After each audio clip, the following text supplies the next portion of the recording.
Vamos iniciar aqui então a nossa mensagem de hoje, uma parte muito importante. Eu andei pensando muito sobre a base, realmente. Eu convido vocês também a fazer isso em casa, a entrar no Instagram, entrar no YouTube, assistir alguns vídeos de lá. E eu estava fazendo isso, e eu fico muito grato a Deus, muito grato de estar trabalhando na base, sabe? É muito gratificante estar aqui. Eu já comentei sobre isso, mas o que cansa, né? O que a gente cansa de natural, quando eu chego aqui, a gente começa a arrumar as coisas, já vai me renovando as energias, eu vou ficando muito feliz, porque é realmente uma alegria muito grande estar aqui trabalhando, porque a obra, ela é vasta, sabe? A obra do Senhor, ela é gigante. Eu gosto de um louvor que fala, um louvor bem antigo, que fala que os campos estão brancos, já podemos ver, chegou o novo dia, o novo amanhecer, há trabalho a ser feito, sabe? Então, eu vejo que realmente existe muito trabalho, sabe? Muito trabalho ainda, muitas coisas para serem feitas. E eu fico muito feliz com isso. Fazendo uma retrospectiva sobre a base, eu vi que nesse modelo que nós estamos, desde a pandemia até hoje, já fazem 4 anos que nós estamos com base, né? Ao todo, são mais ou menos 40 mensagens que a gente já trouxe aqui. Se a gente pegar todas essas mensagens e unificar elas de uma vez só, como se a gente fosse ouvir tudo de uma vez só, sem parar, seria mais de um dia e meio de conteúdo sobre o reino, conteúdo sobre o Senhor, conteúdo sobre aprender mais de Deus. Isso é muito legal. Isso é muito legal. E uma das coisas que eu gosto de fazer, uma técnica que eu uso para meditar, que talvez eu já tenha falado também, é que eu gosto de procurar dúvidas. Então, eu gosto de caçar perguntas. Através dessas perguntas, eu vou lá e procuro respostas. E as respostas eu vou lá procurar na Bíblia. Essas respostas eu vou procurar na vida de Jesus. E se você parar para perceber, quase assim, né? Todas as mensagens que a gente já trouxe aqui, elas têm esse foco. A gente caça uma pergunta e a gente responde essa pergunta, né? E hoje não é diferente. Hoje, na verdade, o tema da nossa mensagem de hoje é uma pergunta. Uma pergunta que eu tenho certeza que é uma pergunta que vem de Deus para mim e vem de Deus para vocês. Amém? E o tema, então, da nossa mensagem de hoje é: o que você tem feito? Amém? O que você tem feito? Essa pergunta, assim como todas, não é uma pergunta que você vai responder para mim, é uma pergunta, principalmente essa do tema, é uma pergunta que eu quero que você guarde ela. Mas assim, guarde ela, sabe? De um momento, de uma forma que você possa revisitar ela enquanto a gente conversa. É uma pergunta que eu quero que você sempre lembre dela durante essa mensagem. E é uma pergunta que você não vai responder para mim, é uma pergunta que você vai responder para você mesmo, com o Espírito Santo. Amém? Amém. Então, para o nosso texto de base hoje, eu quero ler com os irmãos Mateus 25, o versículo 14 e o versículo 15. Outro ponto muito importante, anotem, tá? Principalmente hoje, porque eu não vou entrar no contexto inteiro do capítulo, eu não vou ler o capítulo inteiro. Então anotem esses capítulos, anotem esses livros, anotem tudo isso para que você leia depois em casa e compare, tá bom? Para que você também, para que Deus revele novas coisas para você, para que Ele fale novas coisas com você, amém? Então Mateus 25, 14 ao 15 diz o seguinte, ó: porque isto é também como um homem que, partindo para fora da terra, chamou os seus servos e entregou-lhes os seus bens. E a um deu 5 talentos, e a outro deu 2, e a outro 1, a cada um segundo a sua capacidade, e ausentou-se logo para longe. Amém? Até aqui a gente vai ler hoje. Esse aqui é o que vai nos basear. Mateus 25, meus irmãos, ele é um capítulo famoso, né? É um daqueles capítulos que você já ouviu falar sobre, né? Porque aqui, Jesus, ele começa a contar parábolas para explicar o que é o reino dos céus, o que é o reino de Deus. E é aqui que nós encontramos, por exemplo, a parábola das 10 virgens, a parábola dos talentos e o julgamento das nações. Textos na qual você vai encontrar em Mateus 25. Por isso que eu falei, muito importante você levar isso para casa para você ler. Amém? Às vezes a gente já conhece, mas é sempre bom ler. Parábola das 10 virgens, parábola dos talentos e o julgamento das nações. E eu gosto muito de relembrar, antes de falar sobre parábola, eu gosto muito de pensar o que é uma parábola. Né? Eu gosto de relembrar do fato do que é uma parábola. Parábola, de forma simples, é uma história curta, com fatos que podem ter acontecidos ou não, mas o que ela utiliza é elementos do cotidiano das pessoas. Então, quando você vai ver as parábolas, você vai ver coisas, pessoas, ações, situações que eram rotineiras para aquele povo, rotineiras para aquela época. E as parábolas, elas são feitas dessa forma, são mensagens que são feitas dessa forma para facilitar o entendimento, para transmitir um ensinamento sobre Deus, um ensinamento sobre o que é divino, de forma simples, de forma leve, entendeu? Esse é o poder da parábola. Ela tem um poder de trazer algo, um conceito que talvez fosse complexo para o nosso entendimento ou com coisas simples. É o famoso exemplo, né? É o famoso exemplo que a gente faz. As parábolas de Jesus são histórias. E o texto que a gente leu, meus irmãos, é a parábola dos talentos, é o início dela. É o início da parábola dos talentos. Por isso que eu falei, é famoso, que a gente já ouviu falar. Mas resumindo sobre a parábola dos talentos. Um homem, ele sai e vai viajar. Ele precisa ir viajar. E ele chama seus servos. Aqui ele destaca 3 servos. E para eles, ele divide os talentos que esse homem tem, ele divide entre esses 3 servos.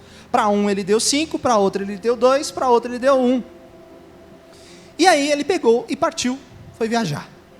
O que acontece nesse meio de tempo? Aquele homem que recebeu 5 talentos, ele sai, vai fazer negócio e consegue mais 5 talentos novos. Agora ele tem 10. O outro que tinha 2, sai para fazer negócio e recebe mais 2 talentos. Agora ele tem 4. E o último homem, ele tinha medo do senhor dele. Ele tinha medo de o que ele podia fazer caso ele perdesse esse talento. Então, numa medida de medo, de preocupação, podemos assim dizer, ele enterra esse talento. Aí, depois de um longo tempo, esse homem volta de viagem e ele vai reaver os seus talentos. E aí ele chega para a primeira pessoa, para o primeiro servo. O servo vai, mostra, olha, tinha 5, consegui mais 5, 10. Aí o homem gosta, ele fala, não, muito bom, né? O segundo fala, eu tinha 2, consegui mais 2, estou com 4. Eu falei, muito bom. Aí chega o último e fala, senhor, eu sei que o senhor é um homem rígido, e eu não fiz nada, eu guardei o talento, está aqui. E aí o homem não gosta dessa situação, ele não gosta, pega o talento que era dele e despeja esse servo, né? Ele manda esse servo para ir embora. Amém? Essa é a parábola resumida, mas depois leia em casa. Quando a gente lê essa parábola, quando a gente escuta ela, a primeira coisa que você pensa, a primeira coisa que eu penso é a palavra talento. É a primeira coisa que a gente pensa. E, de fato, quando a gente vai escutar pregações sobre a parábola dos talentos, de fato a gente pode utilizar essa parábola para a gente aplicar a utilizar os nossos dons e talentos para o Senhor. De fato, podemos fazer isso. Só que hoje, meus irmãos, eu quero te dizer um negócio. Essa parábola, ela vai um pouco mais além. Então, vamos por partes. Já que eu falei de dons e talentos, eu quero hoje já deixar uma coisa clara. Dons e talentos são distintos entre si. São totalmente diferentes. Talento é uma habilidade natural. É uma habilidade que você pode ter nascido com ela, ou você pode ter adquirido ela. Então, você pode ter estudado sobre e você agora tem um talento sobre isso. Isso é talento. Eu vou dar um exemplo muito simples e fácil de entender de 2 pessoas próximas de mim. o meu tio Rogério, não, talvez nem todos conheçam, mas... E o meu primo Leonardo, filho do meu tio Rogério. Meu primo Leonardo de 2 anos. 2, né? 2 anos. Meu tio Rogério, para quem já viu, ele é um cara que você olha e fala assim, esse tem talento para música. Esse cara é bom. Você olha e vê que ele tem um talento natural, ele pega a guitarra e toca, e você olha e você percebe, você ouvindo, você fala, nossa, que talento. Só que ele buscou isso, ele ralou para chegar lá. Ele buscou o conhecimento e hoje ele ainda aprimora esse conhecimento. Então, quando você escuta ele tocando, você olha e fala, puxa, você entende esse talento. Meu primo, Leonardo, de 2 anos, que não sabe nem falar direito ainda, ele também tem um talento para música, por incrível que pareça. Ele tem um talento, no caso dele, para bateria. O bichinho senta na bateria, que ele chama de titá, né? Titá, ele chama de titá. E ele senta na bateria e você olha e fala assim, meu Deus, esse menino não perde o tempo. Dá, sem brincadeira, se você pegar um violão, um teclado, algum outro instrumento e ir junto, dá para acompanhar tranquilamente com ele. Ele não vai fazer toda a técnica, até porque ele não sabe o que ele está fazendo, de fato, ele não tem conhecimento total. Mas você olha e fala, cara, ele tem um talento muito grande. E é uma criança de 2 anos. Então, isso é talento. Isso é talento. Agora, o que é dom, então? Talento é uma habilidade natural, é uma habilidade nossa. Dom é uma habilidade espiritual. Dom é um presente de Deus para você. Você não fez nada, você não faz nada, mas você tem. Você não se esforçou para ter ele, você tem. Por quê? Porque Deus quis te dar. Vou dar um exemplo para simplificar. Exemplo esse que eu já falei aqui e vou repetir. Minha mãe. Ela tem um dom que é muito engraçado. Eu brinco com meu pai, a minha irmã. Eu falo assim que não pode deixar ela sozinha, porque ela já está falando de Deus para as pessoas. Qual que é o dom dela? Teve um dia que ela foi para a praia, estava tranquilamente, estava aqui sentada na areia, aí eles estavam brincando, aí eles voltaram e falaram assim, agora vou eu para a água. Aí ela foi para a água, aí chega uma pessoa, começa a conversar com ela, como quem não quer nada, vira para ela e fala assim, eu estou afastado de Deus. E, sabe, eu estou quase apelidando de para-raio de Deus, né? É o para-raio de Deus, já vai chamando ali. É um dom, realmente é um dom espiritual que ela não faz nada, ela não se esforça para isso. As pessoas olham como se fosse uma luz e vai e chega e eu estou afastado, eu preciso de Deus, sabe? É como se realmente na mente da pessoa já, fala com ela, sabe? É dom, isso é dom. Então, habilidade, talento é uma habilidade natural. Dom é espiritual. É natural, flui, você não força, tá? Você não precisa forçar, vem de fácil. Anotem aí, depois para vocês lerem, eu não trouxe aqui, 1 Coríntios 12, você vai ver os dons do Espírito, alguns dos dons do Espírito, e lá você vai ver muitas coisas. Meus irmãos, dom de fé. Às vezes, aquela pessoa que você olha e fala assim, nossa, vai dar errado, a pessoa, não vai. Sabe? Aquela pessoa que às vezes até te irrita de tanta fé que ela tem, é dom também, é dom espiritual, ela tem fé, sabe? Tem dom espiritual para tudo. 1 Coríntios 12 você vai ler vários dons. Mas é importante a gente ter essa diferença. Talento é uma coisa, dom é outra.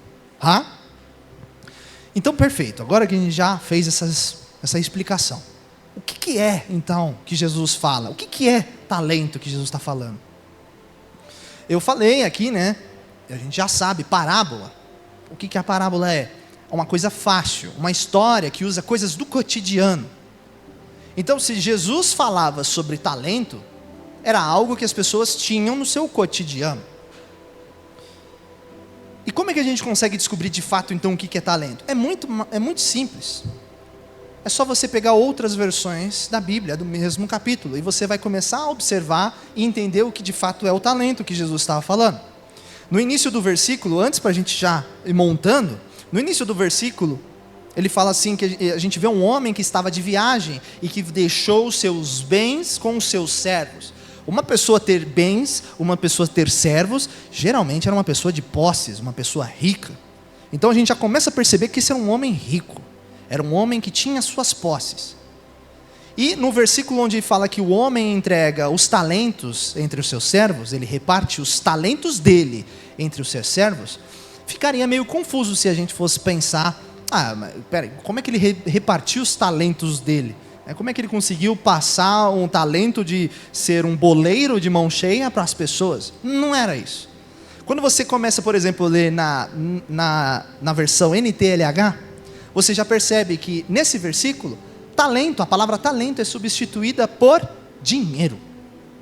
Então, talento, na verdade, era uma unidade de medida de peso e de valor. Nesse caso, ele estava falando sobre talentos de ouro. Então, o talento, mais ou menos, não tem uma precisão, mas um talento pesava 35 quilos de ouro, geralmente. Né? O de ouro era 35 quilos. Então, se a gente for começar a trocar as coisas, a primeira pessoa, o primeiro servo, ele ficou com 5 talentos, ou seja, ele ficou com 175 quilos de ouro. O segundo homem, ele ficou então com 70 quilos de ouro, porque é 2. E o último homem ficou apenas com os 35 quilos de ouro. Então, talento era ouro, era uma unidade de medida, sabe? É igual, como se a gente fosse trazer, se você tem metros e quilômetros, né? Então, quando você fala 1 quilômetro, equivale a 1000 metros. Então, é uma unidade de medida para você não ter que ficar falando, cento e tanto, não, 5 talentos. Mais ou menos isso. Agora vamos começar a pensar então em cima disso. A gente já sabe, talento era dinheiro. Então ele entregou quilos de dinheiro para os seus servos. Qual que era o intuito então? Por que esse homem então entregou o seu dinheiro para os seus servos? E é muito importante entender isso. O dinheiro não era dos servos. Em nenhum momento foi dos servos. O dinheiro era do homem. Porque quando a gente lê e vê que ele vai viajar, e ele volta para acertar as contas, ou seja, reaver os seus talentos, reaver o seu dinheiro. Então, qual que era o intuito do homem? Qual que era o intuito de deixar ouro na mão dos servos? Aí a gente vai também fazer uma parábola, né? A gente vai trazer para o terreno, trazer para as coisas do cotidiano. Uma coisa que meu pai me ensinou muito foi poupar dinheiro, guardar dinheiro. E de uma forma que você não só deixe guardado, mas de uma forma que esse dinheiro, ele trabalhe para você, ele renda para você. Então hoje a gente pode ver aí, por aí, investimentos. E um investimento assim, mais tranquilo, que todos nós conhecemos, poupança. Poupança nós conhecemos, todos nós temos acesso à poupança. Geralmente você abre a conta no banco, ou você já tem uma poupança embutida, ou eles já te falam para você fazer. Como que a poupança funciona? Você vai lá, vamos pensar nela só. Você vai lá e deposita um dinheiro, e depois de um mês, ele vai te dar a mais do valor que você colocou, 0,5% mais ou menos. Tá? Pode ser que às vezes mude, dependendo das cotações. Mas vamos pensar em 0,5%. 0,5% ao mês. E isso significa o quê? Significa que se você colocar R$100, no fim de um mês, vai dar quanto? Eu acho que falou. Não, 50 centavos, mais ou menos. A poupança é isso. Você joga o valor, você deixa lá. No fim, pega o valor, o seu dinheiro que você tinha colocado, mais um pouquinho. Agora, vamos pegar esse cotidiano, vamos pegar essa situação, vamos pegar a poupança e ter uma visão em relação ao que esse homem fez. O que ele estava querendo de fato fazer era isso. Se ele era um homem rico, um homem de posses, um homem de bens, ele era um homem que cuidava do seu dinheiro. Então, o que ele gostaria que fizesse? Que o dinheiro rendesse. E aí eu vou colocar um a mais. Existe até uma interpretação, sabendo que talento era dinheiro e era muitos quilos, a parte onde fala assim, segundo como que ele diz? Segundo, deixa eu só ver aqui para não me perder. Segundo a sua capacidade, ou seja, a capacidade de cada um, era mais ou menos tipo, vamos supor, Carlão é forte, aguenta 175 quilos de ouro. Você entendeu? O Nicão aguenta uns 35 quilos de ouro, né? Você vai, geralmente é por isso, pela capacidade de cada um de carregar o ouro e também de duplicar esse ouro, né? Ou fazer mais. Então, o que esse homem queria, entregando esse ouro aos seus servos, era isso. Era como se fosse uma poupança. Ele queria que esse ouro rendesse. Ele queria viajar, e já que ele não estaria ali, então seus servos fazem o negócio por ele. Então, vai lá, aumenta o patrimônio para que quando eu voltar, eu já tenha o meu trabalho que eu faria já esteja cumprido. Era isso que ele queria. Ele queria que tivesse mais renda. Ou seja, em tese, o máximo que talvez ele estivesse esperando é que quando ele voltasse, ele tivesse 16 talentos no máximo. Ou 560 quilos de ouro. Era isso que ele estava imaginando. Isso de ouro, essa questão de aplicação, de dinheiro, fica muito mais claro quando a gente vai ler uma parábola muito semelhante à parábola dos talentos, que talvez muitos de nós não conheçam. Eu também não trouxe ela toda, depois a gente vai ler um pedaço, mas eu quero que vocês anotem Lucas 19, do 11 ao 27, para depois você ler na sua casa, tá? Mas lá você vai encontrar a parábola das 10 minas. A parábola das 10 minas. E é uma parábola muito semelhante à parábola dos talentos. Lá conta que um homem nobre, de uma família muito nobre também, ia ser coroado a rei e ele precisava fazer uma viagem. E aí ele chama, nesse caso, nessa parábola, ele chama 10 dos seus servos e entrega a cada um deles uma mina. E uma mina era uma moeda de ouro. E o intuito dele, é dito, que o intuito dele era ver o que eles conseguiam fazer com esse dinheiro. O quanto eles conseguiriam lucrar, render com esse dinheiro. É descrito que o homem queria isso. E no fim, a mesma coisa acontece. O último servo guarda esse dinheiro e devolve, e o homem, né, esse rei agora, fica muito chateado com a situação e despeja esse servo porque ele não serviu de nada, não conseguiu cumprir o seu papel. Então ele é muito semelhante a isso. Tá? Então, realmente era de dinheiro que ele estava falando, e o intuito daquele homem da parábola era ter uma renda a mais com o seu dinheiro. Legal. Agora vamos começar a entender o que então que Jesus queria falar. Porque se era algo simples, se era dinheiro, então Jesus estava querendo falar sobre dinheiro com o povo? Né? Jesus estava falando isso? Não. Jesus está falando sobre investir dinheiro? Não. Aqui que a gente começa a entender o lado espiritual, puxar para o lado espiritual.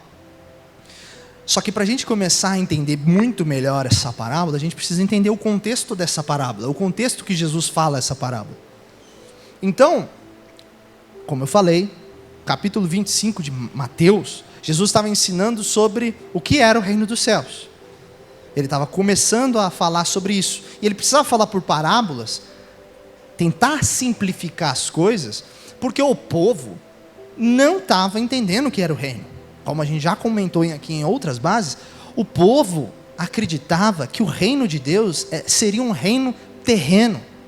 O povo achava que Jesus viria e assumiria tronos reais. Assumiria, no caso era assim, mas se a gente trouxer para os tempos atuais, seria como se nós imaginássemos que Jesus assumiria uma posição alta no governo, como se fosse isso. Ou seja, vamos pensar em São Paulo, prefeitura, Jesus vai ser o prefeito. As pessoas achavam isso. Jesus vai ser o presidente. É mais ou menos isso. O pessoal achava que Jesus traria o reino de Deus e reinaria aqui. Então Jesus precisava explicar para aquele povo o que estava acontecendo. E ele tentava falar por parábolas para facilitar. E Jesus, uma coisa que a gente pode sempre ver é que Jesus ele sempre preparou os seus discípulos, sempre preparou o povo para o que ia acontecer. Porque a gente já sabe, Jesus veio com uma missão de restabelecer a conexão com Deus. Então Jesus, todo momento, tenta comentar, tenta falar o que está acontecendo. E o engraçado é que se a gente pegar o capítulo de Mateus 25, a gente consegue dividir em 3 etapas. A gente consegue dividir assim. A primeira etapa, o que Jesus espera que o povo fizesse no início da sua partida. A segunda, o que Jesus espera que o povo fizesse enquanto ele ainda não voltasse. E o que Jesus esperava que eles tivessem feito depois que Jesus volta. 3 etapas. Vamos linkar uma coisa a outra? Quando a gente está falando sobre o que Jesus espera que eles fizessem no início da partida de Jesus, está vinculado à parábola das 10 virgens, que aí você vai encontrar no capítulo 25, do 1 ao 13, a parábola das 10 virgens. A mensagem principal de Jesus ali era prontidão. Necessário estar pronto. Necessário estar tudo certo. Mesmo que você não saiba quando é que vai voltar. Quando o seu noivo voltará. Né, na parábola.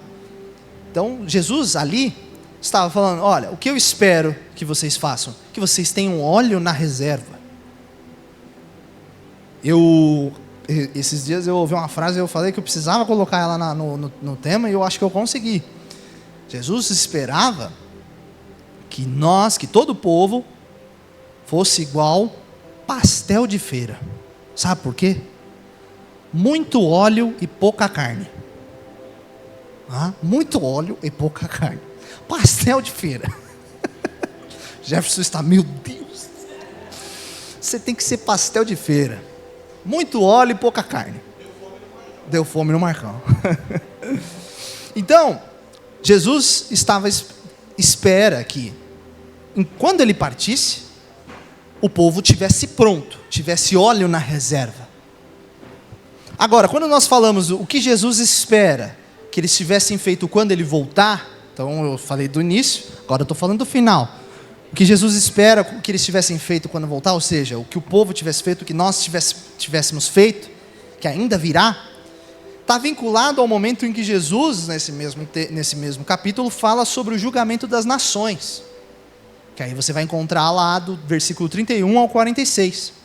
E aí Jesus está narrando a sua volta, e ele também fala quais são os critérios que consideram uma pessoa de fato filho de Deus. Então, esse é o momento que a gente encontra aqui. Então, se a gente já sabe que a parábola das 10 virgens, Jesus estava querendo falar, olha, eu espero que vocês estejam prontos. O fim, quando ele está falando sobre o julgamento das nações, ele fala, espero que vocês tivessem feito ali tudo certinho, para a gente poder saber quem é meu filho de verdade. Quando a gente fala sobre o que Jesus espera que eles tivessem feito enquanto ainda não volta, enquanto Jesus ainda não voltou, está vinculado com a parábola dos talentos. Então, a parábola dos talentos é Jesus mostrando o que ele espera que os seus discípulos, o seu povo, o que nós estivéssemos fazendo enquanto ele não volta. Essa é a parábola dos talentos. Então, a gente já falou, Jesus está falando sobre o reino de Deus. Então, quando a gente vai ler a parábola dos talentos, a gente tem que começar a fazer os vínculos. Na parábola, o homem que Jesus relata é ele mesmo. O homem que Jesus fala que precisou ir, mas voltaria, é o próprio Jesus. Jesus estava falando dele mesmo. E fica muito mais claro quando a gente fala da parábola das 10 minas, que eu falei que é um comparativo. E agora sim eu quero ler com os irmãos só um pedacinho dessa parábola, que está lá em Lucas 19, só o versículo 12 que eu quero ler com os irmãos. Que está lá, ó.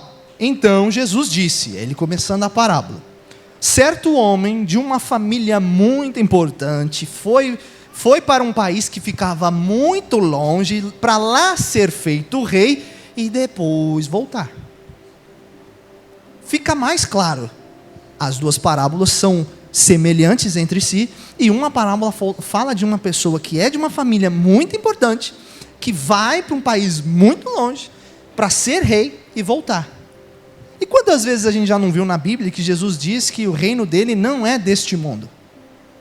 Então, aqui a gente já tem que Jesus, falando das parábolas, ele está falando dele mesmo. Então era Jesus ali, aquele homem. Agora, se Jesus era esse homem, facilita um pouco mais para a gente entender quem eram os servos desse homem. Não facilita? Se Jesus era esse homem, quem são os servos desse homem? Somos nós. Todos nós que nós confiamos em Deus, entregamos nossa vida a Deus, somos servos do Senhor. Ser servo de Deus é dedicar a sua vida aos ensinamentos. Você colocar em prática os princípios de Jesus. Você colocar em prática e colocar no centro da sua vida Deus. Se você faz isso, você é um servo de Deus. Então, na parábola, os servos daquele homem somos nós. Então, beleza, Jesus era o homem. Os servos representam, naquele momento, os discípulos, o povo, mas aqui nós lemos, representa a gente também. Então, precisamos entender agora o que Jesus estava fazendo ali, o que Jesus quer falar, porque se Jesus é o homem e nós somos os servos, Jesus entregou talentos para nós. O que são esses talentos então? Jesus estaria falando sobre dinheiro? A gente já falou que não. Jesus estaria entregando dinheiro? Esse é o versículo que está falando que Jesus vai me deixar rico? Não, não é isso. É metáfora. Jesus estava fazendo uma metáfora.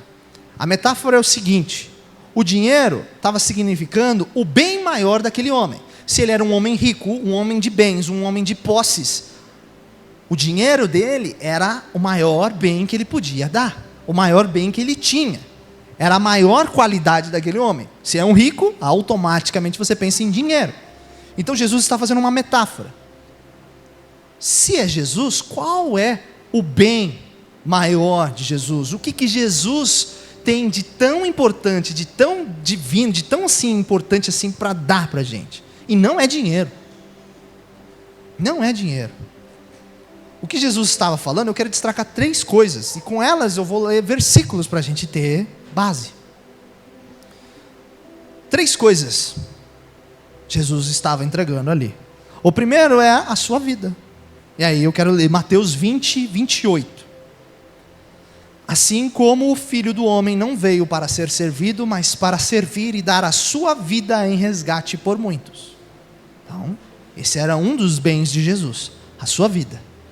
O segundo bem de Jesus, o Espírito Santo. E aí eu quero embasar, João 14, 26. Mas o Consolador, o Espírito Santo, que o Pai enviará em meu nome, vos ensinará todas as coisas e vos fará lembrar de tudo quanto vos tenho dito. Então, maior bem de Jesus, sua vida, o Espírito Santo e a última coisa, a sua palavra. E aí eu quero ler 2 coisas para os irmãos. João 6, 63, fala assim, ó: as palavras que eu vos disse são espírito e são vida. E Hebreus 4, 12, porque a palavra de Deus é viva e eficaz, e mais penetrante do que qualquer espada de 2 gumes, e penetra até a divisão da alma e do espírito, e das juntas e medulas, e é apta para discernir os pensamentos e a intenção do coração. Então, Jesus, nessa parábola, chama todos nós e entrega para cada um de nós a sua vida, o Espírito Santo é a sua palavra. Ele estava disposto a fazer tudo isso. O engraçado é que quando Jesus fala da sua própria morte, para os discípulos ainda era muito difícil de visualizar isso. Então, às vezes soa um pouco engraçado Jesus falando do que ele faria ainda. Eu te dei minha vida. Aí ele ainda não fez, mas ele vai fazer. Ele já considerava isso como uma ação feita, sabe? Eu te dei a minha vida. Então ele estava ali disposto a entregar a vida, disposto a entregar o Espírito Santo, que seria nosso Consolador. Ele habitaria em todos nós. Ele reafirmaria tudo que Jesus já havia dito. E ele também estava disposto a entregar a palavra dele. Palavra essa que nós encontramos na Bíblia. Palavra do Senhor. Ali a Bíblia. Eficaz, viva, forte. Mais forte do que qualquer outro tipo de coisa terrena. Então, já sabemos tudo isso. Jesus nos chamou, entregou sua vida, Espírito Santo e a sua palavra. Agora falta entender uma coisa muito importante então. Porque na parábola dos talentos, o homem entrega os talentos a cada um, e a gente descobriu que ele estava esperando que esses homens, que esses servos, multiplicassem os seus talentos. Então, temos que entender agora o porquê que Deus deu, o porquê que Jesus deu a sua vida, o Espírito Santo e a sua palavra para nós. O que Jesus espera que a gente faça com isso? E aí, eu quero responder isso com mais alguns versículos, meio que direto também. Eu quero ler Marcos 16:15. E disse-lhes: vão pelo mundo todo e preguem o evangelho a todas as pessoas. Agora Mateus 28:19 ao 20. Portanto, vão e façam discípulos de todas as nações, batizando-os em nome do Pai, do Filho e do Espírito Santo, ensinando-os a obedecer a tudo o que eu lhes ordenei, e estarei sempre com vocês até os fins dos tempos. Agora 2 Timóteo 4:2. Pregue a palavra, esteja preparado a tempo e fora de tempo, corrija, repreenda, encoraje com toda a paciência e doutrina. E agora Atos 1:8. Mas receberão poder quando o Espírito Santo descer sobre vocês, e serão minhas testemunhas em Jerusalém, em toda a Judéia e Samaria e até os confins da terra. Então, Jesus entrega o seu maior bem, entrega os seus talentos, com a missão de que nós fôssemos pelo mundo pregar o Evangelho. Quando a gente vai e prega o Evangelho, a gente está multiplicando a palavra do Senhor. A gente está multiplicando. Quando você vê alguém, fala sobre o amor de Deus. Quando você vê alguém, intercede por aquela pessoa, você investe tempo. Quando você investe vida naquela pessoa, quando você fala de Deus, quando você se realmente entrega, deixa todo o seu eu para trás, deixa tudo de lado e vai para aquela pessoa, você está multiplicando. Porque antes era só você, que tinha todo esse talento, tinha a palavra de Deus, tinha a vida de Jesus, tinha o Espírito Santo. Agora você está em 2, porque você espalhou isso para mais um. E essa outra pessoa espalha para mais um, e você espalha para mais outro, e assim você vai multiplicando. E como eu falei, sim, você pode ler a parábola dos talentos e aplicar como, não, Deus quer que nós usemos nossos dons e talentos para o Senhor. Amém. Mas não é só isso. Não é só isso, não é somente dons ou talentos que vão fazer as coisas fluírem. Não é só o que você sabe ou não sabe, o que você fez ou deixou de fazer que vai garantir alguma coisa. E para isso, para me embasar, Tito 3:5 fala o seguinte: Ele nos salvou não por obras de justiça que nós houvéssemos feito, mas de acordo com a sua misericórdia, mediante ao lavar regenerador e renovador do Espírito Santo. Ou seja, nossos dons e talentos são muito importantes. E vou te falar mais uma coisa: você pode ter um ou mais talentos ou um ou mais dons espirituais, e vão funcionar e vão servir para o reino, sim. Só que não é o que você faz ou o que você deixou de fazer, não é a obra não é a estrela do jogo. A obra é importante, muito importante, mas ela não é a estrela do jogo, ela não é o foco. Jesus espera que nós, independente do que estejamos fazendo, pregamos o Evangelho, pregamos as coisas. Em casa eu estava comentando sobre isso e falei assim: às vezes você pode ter 10 talentos naturais, e às vezes na igreja só precisa de um. Mas eu me sinto inútil, não estou sendo. Não, meu irmão, esse um talento é muito importante, porque às vezes os outros talentos não se aplicam a todos os momentos. Por exemplo, talvez você seja uma pessoa muito boa para fazer bolo, ou muito boa para fazer alguma comida, seu talento vai ser utilizado na base. Na base, esse talento vai ser utilizado. No domingo, normal, numa quinta, num grupo de oração. Nem sempre você vai usar, porque eu sei fazer bolo, eu sei fazer torta. Não, mas, entende? Seu talento é utilizado, vai ser utilizado, amém. E se não for utilizado, amém também. Porque existe um ponto, né? Existem as coisas que precisam acontecer ali.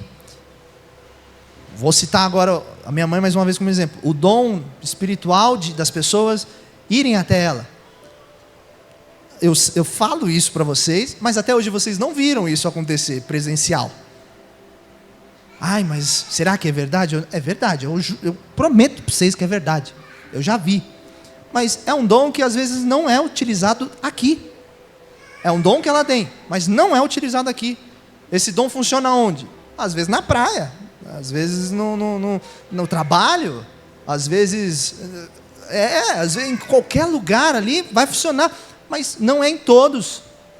Às vezes seus dons e talentos, você vai ativando e desativando. Uma chavinha aqui e uma outra ali. Por exemplo, eu tenho um grande talento para desenvolvimento de programas. O que eu vou fazer isso para a obra? Ainda não tenho uma situação. Mas quando aparecer algo, eu vou usar esse talento. Mas eu não posso ficar chateado comigo mesmo, ou achar que eu deixei de fazer, eu não cumpri com o meu propósito, porque, sabe, não, você tem tantas outras coisas. E por que eu gosto de falar que talento, principalmente o talento, ele é adquirido? Porque, aí eu vou citar, hoje eu estou citando todo mundo, é difícil. Ou eu vou citar a Débora agora, peguei você, a Débora, eu lembro que ela começou aprendendo a tocar teclado. Não sei o que houve, não sei por que parou, né? Mas o que eu quero te dizer é que você tem e pode adquirir esse talento, basta você querer, né? E você vai poder utilizar esse talento, sim, sabe? Então, os talentos, eles são adquiridos. Você pode nascer com alguns, adquirindo outros, e assim, você vai atuando em várias áreas, várias frentes. Não se prenda a uma coisa, ou sei lá, às vezes você até enxerga que você não sabe fazer nada. Você sabe, uma coisa você sabe, um talento você tem, um dom você tem, é certeza. Agora, você tem um vasto conhecimento ali, um vasto campo para explorar, de quais talentos você pode adquirir e quais outros dons Deus te deu. Eu gosto de falar que eu nunca tive, por exemplo, talento para falar. Eu tenho muita vergonha. Então eu enxergo que é dom de Deus. Você entendeu? É um dom dado por Deus. Não sei como aconteceu, mas aconteceu e foi e assim, e vamos embora. E eu sei que se eu tirar Deus do negócio, não flui. Então não é talento, é dom. Você entendeu? Então, por que isso é importante? Porque talento, dom, é muito importante, mas Deus não te chamou para você fazer o que você acha que você tem que fazer. Isso a gente já falou muito aqui. Aquilo que você acha que você tem que fazer, esquece. Esquece. Uma das coisas que eu ouvi esses dias, e eu já falei isso na base passada, uma piada que o pessoal falou, que é como você faz Deus rir. É só você fazer um plano. Né? Você faz um plano, aí Deus olha e faz, que bonitinho, né? Ai, que fofinho. Faz um plano e você vai fazer Deus rir. Se você conversar com Deus, é outra história. Mas se você fazer um plano sozinho, Deus pode até dar uma risadinha, mas não é bem assim que vai funcionar, sabe? Então, sozinho, você não faz nada. Agora, quando você coloca Deus nas coisas, as coisas fluem. As coisas fluem. Então, o que Jesus quer dizer? O que Jesus queria passar? Ele queria dizer que o reino de Deus, ele funciona assim. Jesus precisou ir, mas ele falou que voltaria, mas ele foi.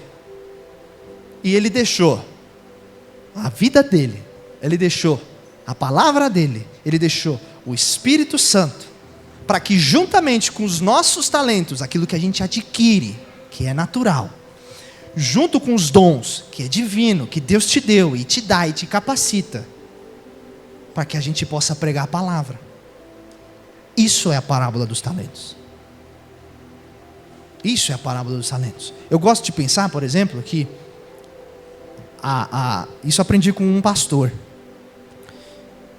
que você ser cristão não é uma pirâmide. Não existe escala.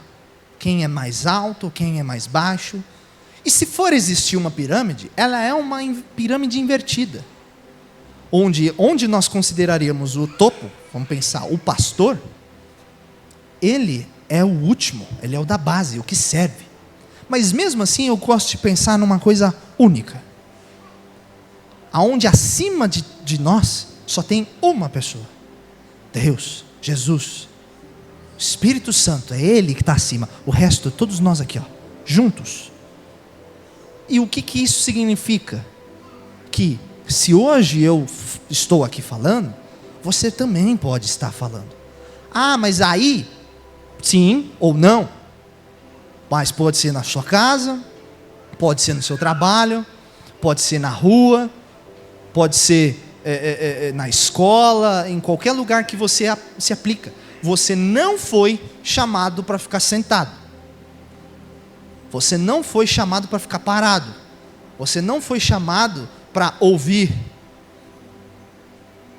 Porque, assim como nós lemos, o servo bom foi o servo que recebeu esses dons, recebeu esses talentos, a palavra, o Espírito Santo e a vida de Jesus e saiu para multiplicar. Esse é o servo bom. O servo mau é aquele que achou que não tem potencial, aquele que achou que não podia fazer nada e com medo falou assim: não, eu aceito a sua vida, eu aceito o Espírito Santo, eu aceito a palavra, mas eu vou guardar. Eu não vou deixar ela sair, eu vou guardar para mim. Eu não vou fazer nada, porque eu tenho medo de perder isso. Você está sendo um servo mau. Porque, olha outra coisa muito interessante. Talvez esse servo tivesse achado que ele estava devolvendo 100% do que aquele homem colocou. Talvez ele tivesse achado que tudo que aquele homem deu para ele, ele devolveu. Só que aí, meu irmão, vamos lembrar de novo, a poupança. Quando você aplica a poupança, você não está esperando vir mais uma porcentagem depois? Já está escrito, é direito seu. Se você colocou um dinheiro, essa porcentagem vem. Se ela não vir, o que você vai fazer? Você não vai reclamar no banco? Porque provavelmente a frase que você vai falar é: estão me roubando. Eu depositei X, não, ainda tem X, tinha que vir Y, estão me roubando. Aquele servo poderia achar que não estava fazendo nada demais, mas ele roubou daquele homem, porque aquele homem esperava mais, e ele entregou o mesmo. Então, o que eu quero dizer aqui hoje, meus irmãos, já concluindo, voltando à pergunta do início, é: o que realmente a gente tem feito? O que você tem feito?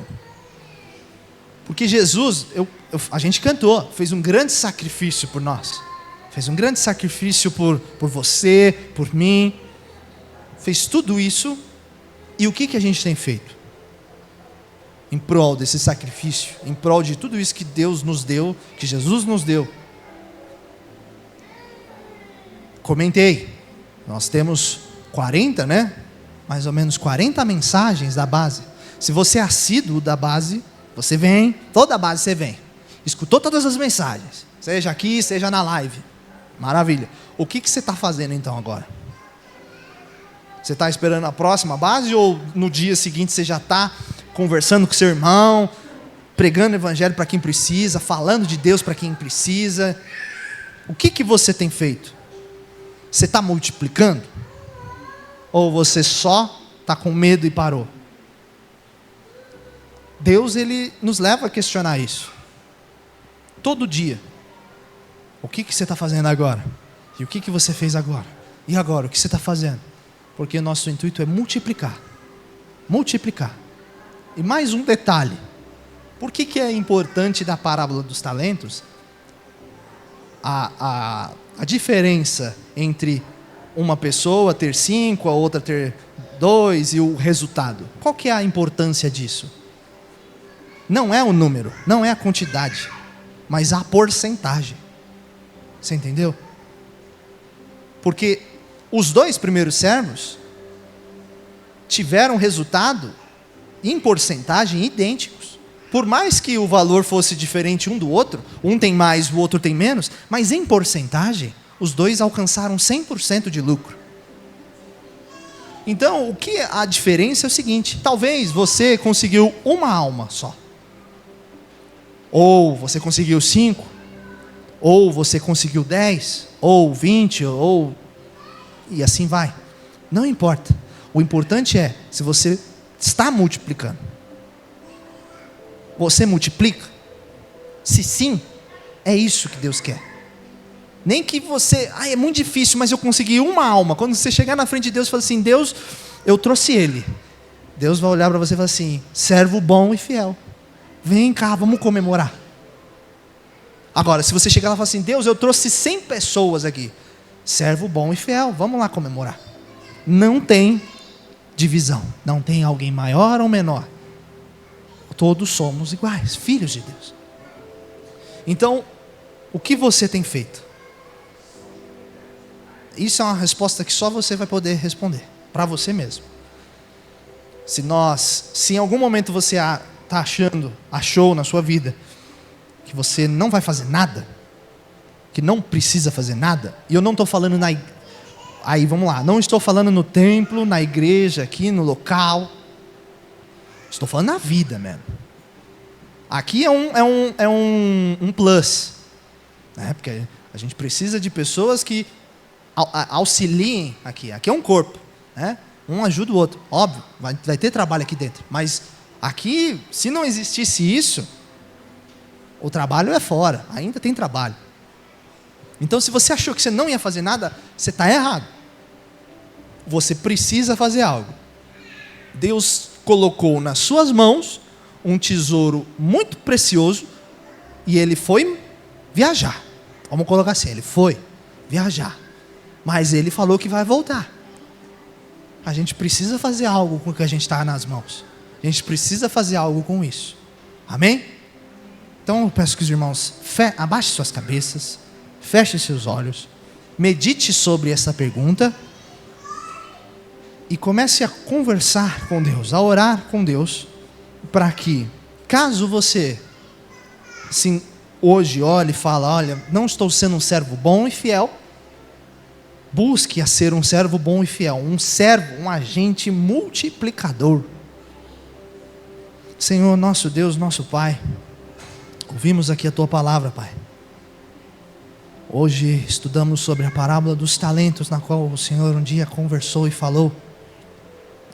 E hoje entendemos, Pai, que o Senhor nos chama para ser servos multiplicadores. Agradecemos, Deus, pelo sacrifício de Jesus. Agradecemos pelo Espírito Santo que habita em nós. Agradecemos pela Tua palavra, Pai, que temos acesso diariamente e é viva. Agradecemos por tudo isso que o Senhor tem feito, pelo Senhor confiar em nós uma responsabilidade tamanha. E te pedimos, Pai, força para trabalhar, força para continuar, força para que possamos sair pelo mundo e pregar o Evangelho, pregar a Sua palavra, pregar Jesus, pregar o Espírito Santo, pregar Deus. Que nós possamos, Pai, estar firmes e fortes, para que possamos levantar da cadeira e trabalhar, Pai, assim como o Senhor esperava e espera que nós façamos enquanto o Senhor ainda não volta, mas que voltará. É isso que te pedimos, Deus. Nos ajude, nos guie, nos faça melhorar. Em nome do Senhor Jesus. Amém. Amém? Vamos dar uma salva de palmas ao Senhor, amém?